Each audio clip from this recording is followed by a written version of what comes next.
Hi, everyone. It's great to be here. Welcome to wrap-up session. Let me tell you how the four of us are going to manage it, so you know. And if you leave, we get very upset. So try and stay with us. It's only 29 more minutes. This is a session where we're really going to talk about where do we go from here. I think that's logical for the end of 3 absolutely fantastic days. So what's going to happen is I'm going to say a few words, then I'm going to ask each panelist to introduce, as we say in English these days, we were taught not to themselves, right? It should be him, herself, etc. But I always say themselves, and to talk and to tell us one takeaway, the top takeaway for now, that there is going to change their professional practice in the year ahead. So I'll give them a few minutes to think about it. I think that this is the summary of the summary of the summary. And so if we can, through their brilliant minds, know what their top takeaway is, and that's going to teach us mere mortals something very, very, very important. So then after that, we're going to have discussion. And I've got 3 questions. I'm going to toss the question out, and the panelists are going to talk about it. It's sort of like a TV show. And then another question, and then another question. So it'll be 5 minutes, 5 minutes, 5 minutes. Now, if you have questions that you want to sort of enter into this fray, then please put them in the chat, and we'll just interrupt ourselves. So I think that's going to work very well. Allow me, of course, to make a land acknowledgement. I'm going to do it. I know you've been hearing from different places, particularly from Montreal. I'm located in the Toronto-centered region, and this is the traditional territory of many, many nations, including the Mississauga of the Credit, the Anishinaabe, the Chippewa, the Haudenosaunee, the Wendat peoples. We learn every day what the meaning of these words are, and the meaning of these words changes for many of us with the changing circumstances. And what I can say is that learning from the people who came before is an obligation that we all share and that we all benefit from. So we thank our teachers as well as hope that we're good learners. So now I want to just make a bit of a conference comment. I just think it's been an incredible conference, and that the technical aspects are amazing. The translation, interpretation has been the best I have ever experienced at any conference, whether it's in person or online. The quality of the presentations has been remarkable. And I think for those of us who are getting tired of meeting through technology, maybe it restored our faith that this is even a bigger world, and not the only world, but a wonderful world. So I was thinking about this and how I could express it well. And people who can remember back to the previous century will remember the big museum turnaround. I'll just talk about museums for a moment. Of the previous century was the Imperial War Museum. This had been a museum that nobody would go to except veterans, and maybe they dragged their family, or their family went willingly, and it turned around completely. I think part of it actually was visitor research, because the way it turned around was to recognize that actually it wasn't about war, it was about people.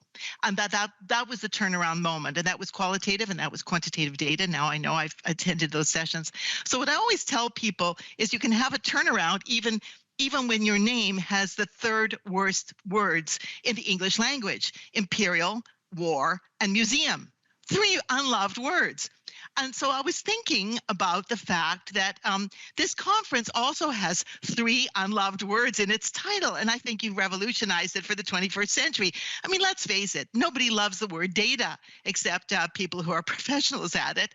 Echo became a very bad word just in the last few months, when we think that what social media is echo and amplifying bad ideas mainly. And then actually culture. So data, echo, culture are 3 high-risk words. Culture is particularly a risky word in English. I find that there's a personal thing that I find. I always use the word culture in my passwords, all the millions of passwords, and I never have any competition for it. Nobody else uses the word culture in their passwords. So I'm going to start a trend maybe, but this tells me it's an unpopular word. And I think that you've changed everything. I also really want to compliment another thing before I just giving you a chance to think about what your favorite takeaway is, which is the music. Has anybody else talked about the fantastic interstitial music? it is incredible. Now, why do I like it so much? It's clearly influenced by Serge Gainsbourg, which is the first X-rated musician in history. And and every time I hear it, it gives me a great feeling. So I presume it's a Quebec group, but I would gladly want to download and have it for various purposes. So anyway, thank you for that. Can we start with you, Renaud? What was your, please tell us just a little bit about yourself. I mean, you've been on screen so many times for this conference. A little bit remind people who you are, and then what's your big takeaway? So I'm a professor at HEC Montréal in marketing, where we work a lot on programs for arts management. And I'm also the scientific director of Synapse. So what I found is that for the biggest takeaway is that I feel that we are reaching faster than I would have anticipated a certain level of maturity in exploring what data means for culture. Just a few years ago, we were just looking at what knowledge could we transfer from data science to better understand and just describe what was happening in culture. And what I've seen in the past few days is that we've reached a great level of maturity, because we've seen fantastic presentations describing the geography, the behavior of people going for the arts. We've got a better understanding. We've got great tools presenting how to act, how to manage. We've also had very interesting discussions about measurement not only for the managers, but also for the different key stakeholders.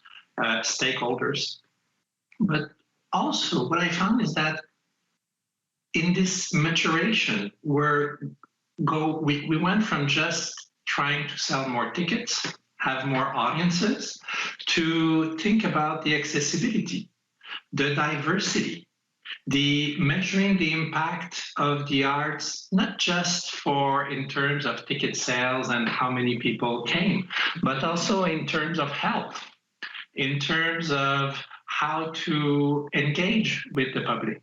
And so every time I'm attending these types of events, I'm always wary, just thinking, am I going to see the same thing I saw last year? And here, what I'm amazed about is how the field is evolving. And so it calls for our next challenge, which is how we're going to work together so that there are economies of scale, so that we can develop tools that are specific to arts and culture. Tools that answer the specific questions we want answered. And some of them are about being more efficient, but some of them we have to discover together. Thank you so much, Renaud. And Sara, who you are, and then your big takeaway. Hi, everybody. So before I talk about who I am, the musician is Brian Fu. He is an artist and computer scientist living and working in New York City. And his whole practice is about exploring public resources using visualization. So he does a lot of visualization work as well, and sound production, interaction, and immersion. So he combines music data and algorithms and he's called the data-driven DJ. That's how he names himself. And he's like completely cool. And he allows people to basically license his music for free. So we were very fortunate to be able to use his beautiful music for this. So it's fabulous. Thank you. Yeah, sure. I'm Dr. Sara Diamond. I am President Emerita of OCAD University. OCAD was one of the founding organizations of the event, and it's been incredibly exciting.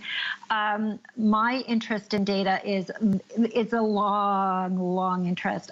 I have thought for such a deep period of time that it's critical for the cultural sectors, both the not-for-profit and obviously the for-profit have been in the data game for longer. to use data in really, effective ways for things like urban planning, for example, to understand access to how you get to a cultural center and who has that kind of transit and other kinds of access.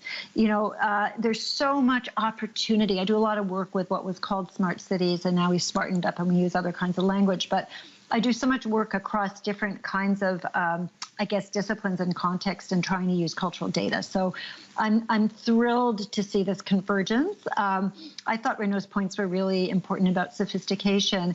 I guess for me, and I know I was part of programming this into the event, but the level of engagement with looking at diversity, cultural diversity, looking at issues of race and access, looking at what's happening with Indigenous communities and creativity is pervasive. And it's happening not only in the not-for-profit sector in Canada, it's an issue in the Scottish Arts Council was with us. They were great, Arts Council England. Interesting to see the slicing and dicing in different ways, like some are doing more of a kind of economic analysis in terms of those issues of sort of marginalization. Others are more kind of focused on cultural content.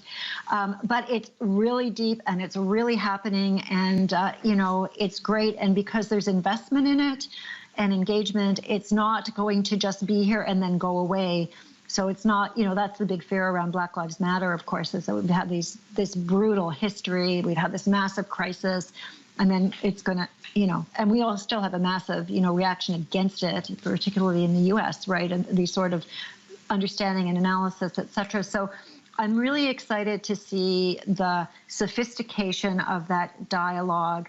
That is an area where the for-profit and not-for-profit funders are actually working together. Unfortunately, they really don't still. So I think there's still a lot of gaps.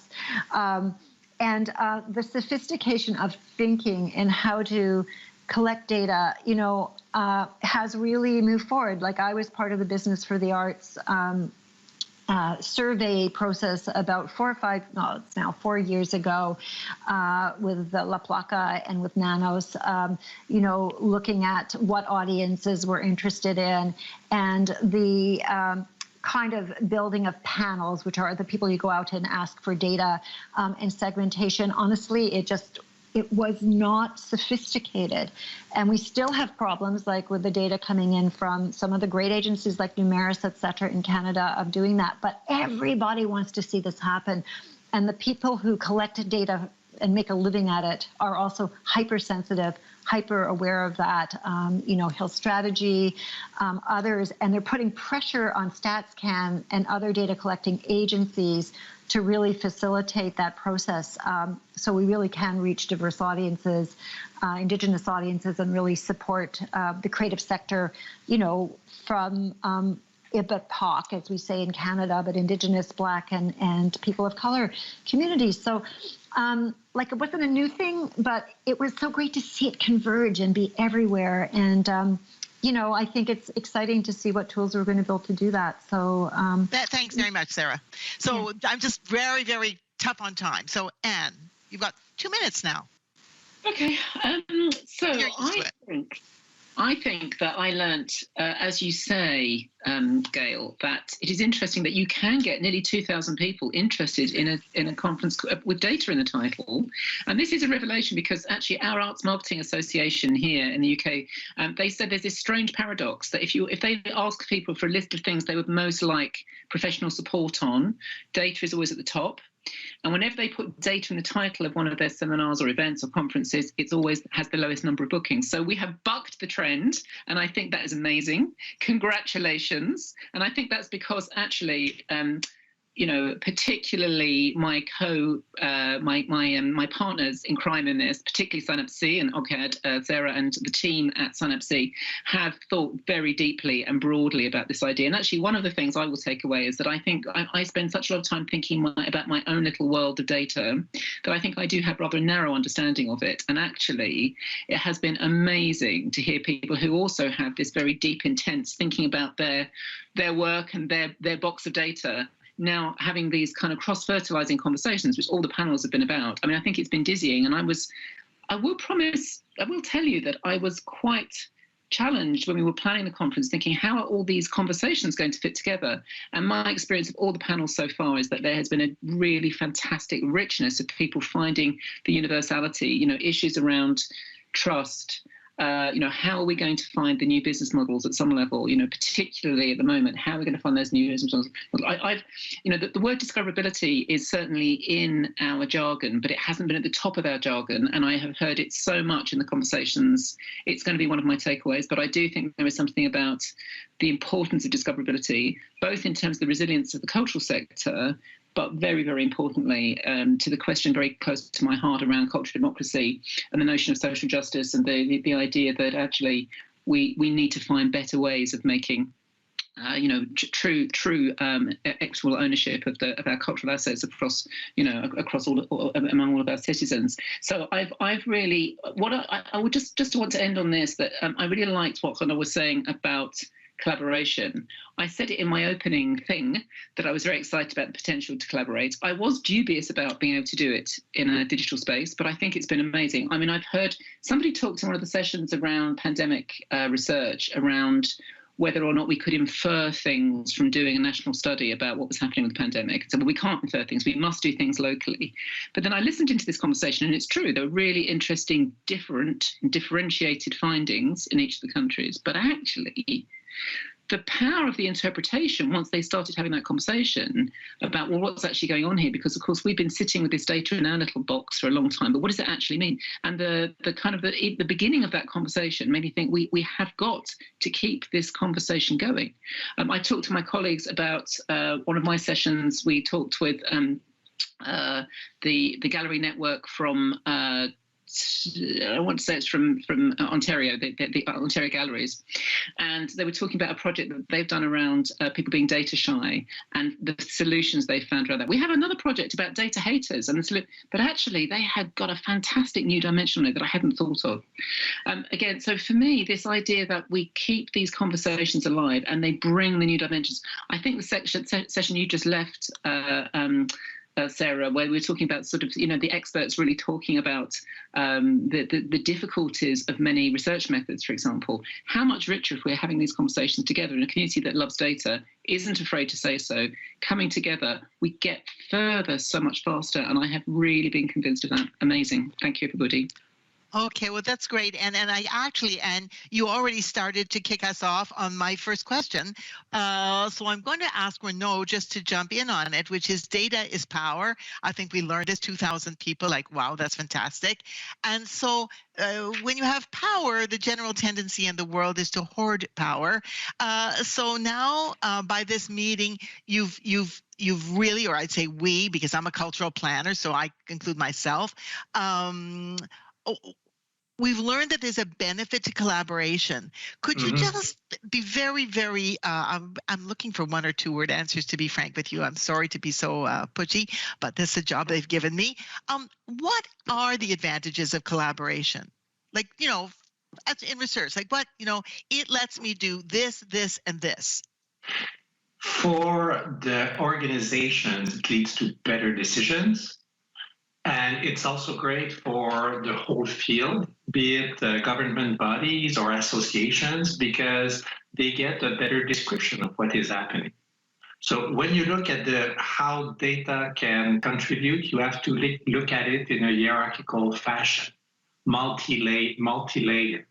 So it has great implications for the consumers, our public, because we can better cater to their needs.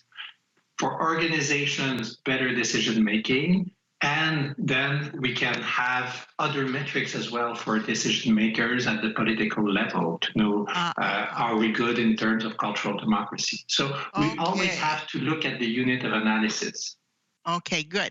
So Sarah and then Anne, and then just maybe interrupt each other a little bit too. What does the collaboration let you do? Begin.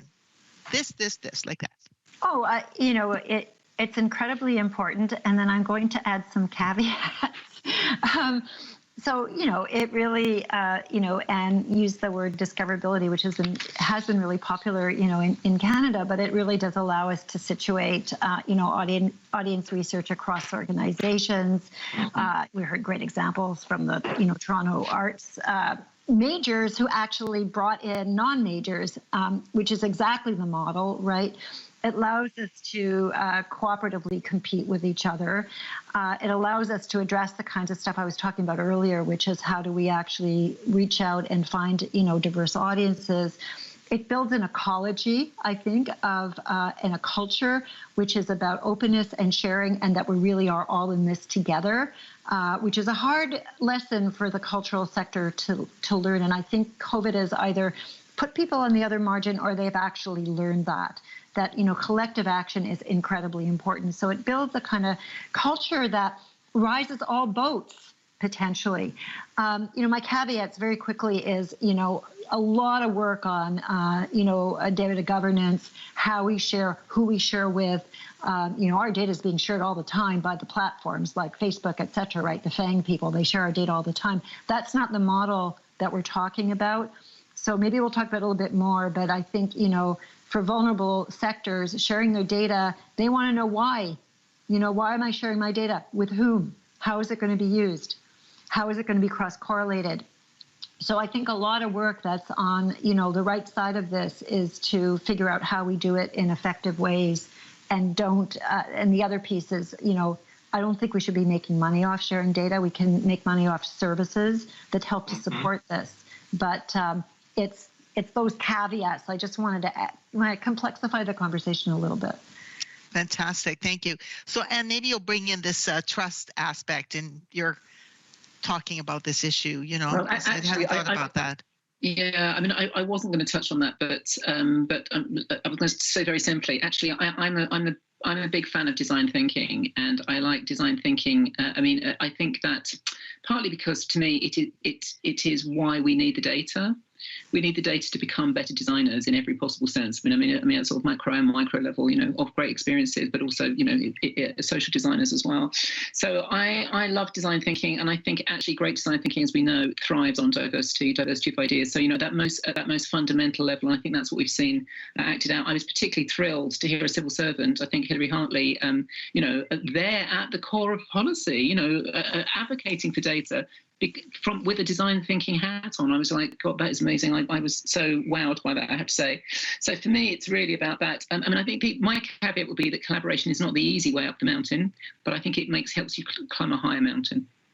Wow. Okay. So I'm going to, because of time, skip my middle question and go to my last question, which is maybe I'm trying to be a bit of an agent provocateur here and say that we're working in a sector now which is in a way driven by aesthetics and taste. I'm going to use two totally old-fashioned words.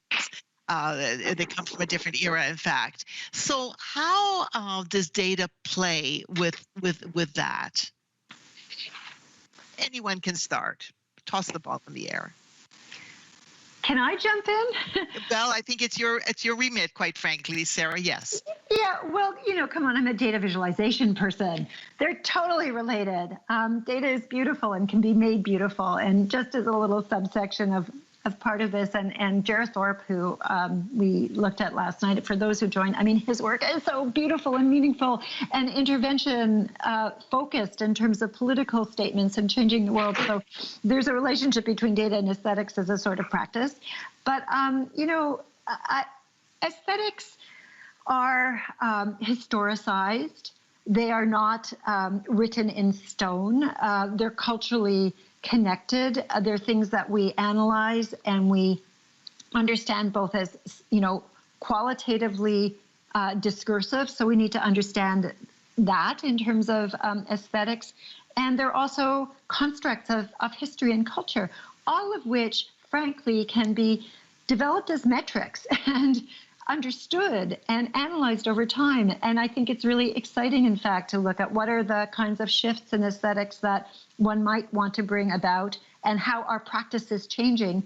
And frankly, those are things that we can analyze and we can measure as really good humanities and social science research and in the cultural sector for its benefits. So I don't think they're contrary. I think they're highly integrated. ways of understanding the world, frankly. Anybody else on this? It's a provocative thing. That's a great answer. Anyone else? Maybe you think they're not so closely related. Some people in the audience might think it's a little bit dangerous. I think that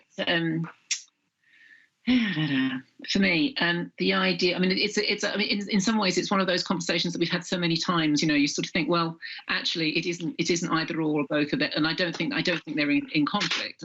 I do think that, in a sense, there is a link between our understanding of taste, and increasingly that is driven. The data helps us to serve our public well, but we need to be able to datarize, if you like, taste. But we need to do it ethically, and we need to do it carefully, and we need to do it with thought, I think.